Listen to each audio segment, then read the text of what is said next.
Kenapa sih di Islam tuh nggak boleh berhubungan badan sebelum menikah? Jawaban secara biologisnya ternyata ada. Jadi secara sainsnya adalah karena perempuan itu ketika mereka berhubungan intim itu mengeluarkan hormon oksitosin, hormon mengikat dengan pasangan tersebut.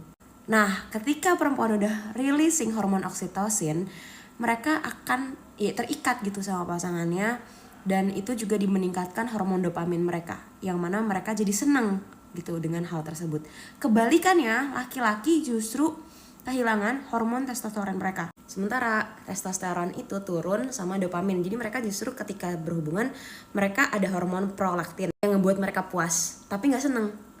Jadi iya, mereka puas, mereka satisfied, tapi mereka tuh sebenarnya nggak ngerasa happy dan bahagia di saat itu. Mana ini tricky, kalau misalkan laki-laki tersebut tidak diiringi dengan hormon vasopressin, yang mana itu tuh nggak bisa datang cepet. Dia butuh paling enggak 3 bulan setelah kenal orang tersebut baru bisa muncul. That's why kalau misalkan si hormon vasopressinnya ini nggak ada, akhirnya justru mereka cuma puas tapi mereka nggak ngerasa ada ikatan apapun dalam hubungan tersebut. Makanya hookups itu tuh kayak nggak boleh di Islam, karena ya pada akhirnya perempuannya terikat, perempuannya tergila-gila, tapi laki-lakinya nggak. They don't care about that woman. That's why dalam Islam satu-satunya cara untuk perempuan mengizinkan kemudian oke, kita boleh berhubungan intim adalah dengan pernikahan alias komitmen, yang dibuktikan dengan apa? Dengan hormon vasopressin. Yang vasopressin meningkat, nah ketika hormon vasopressin itu meningkat, dia akan mau menikah dengan pasangannya.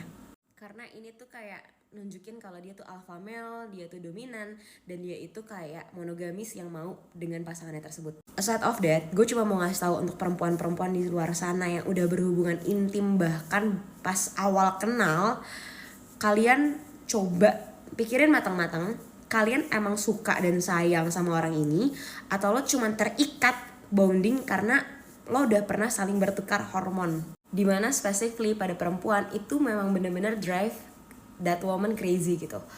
Jadi kayak lo tahu nih lo nggak mau sama pasangan lo nggak suka banget sama pasangan lo, tapi kenapa sih lo masih insist sama pasangan lo, kayak atau bahkan lo susah move on, atau bahkan lo kayak this is not make sense gitu ya, karena ternyata secara brain wiring lo tuh ada yang terganggu karena lo udah pernah berhubungan ketika lo belum menikah.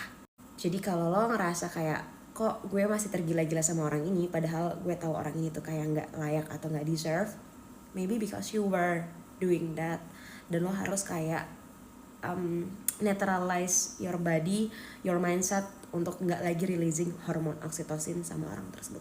By the way, itu dijawab juga kenapa ada masa idah. Masa idah 3 bulan kan. Gue pikir awalnya cuma masa idah 3 bulan itu maksudnya biar ketahuan gitu loh, kalau tiba-tiba dia hamil ya berarti orang anaknya tuh anak siapa. Tapi ternyata enggak.